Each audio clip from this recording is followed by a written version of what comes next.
Emmanuel Macron est triomphant. La France et les États-Unis ont enfin trouvé un terrain d'entente sur la taxe dite GAFA. La France est prête à renoncer à cette taxe au profit d'un futur accord international. Et donc on va travailler ensemble sur cette base bilatérale et sur cette base internationale pour trouver une solution. Et je l'ai dit très clairement. Le jour où on a cette fiscalité internationale, la France supprime tout projet de taxe, parce que c'était d'ailleurs ce qu'on voulait faire.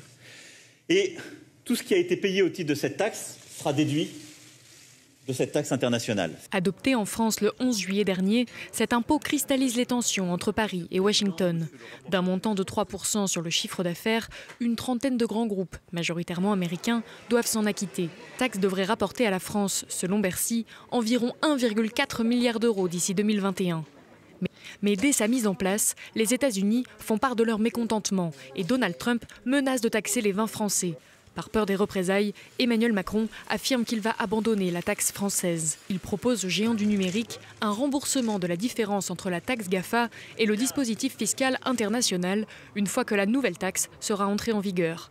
Mais pour qu'il y ait un accord international, cela implique que tous les pays du G7 s'entendent en 2020. Et la grande inconnue reste le montant de cette future taxe et donc la somme que devra rembourser la France aux multinationales du numérique. Et c'est l'un des grands absents de ce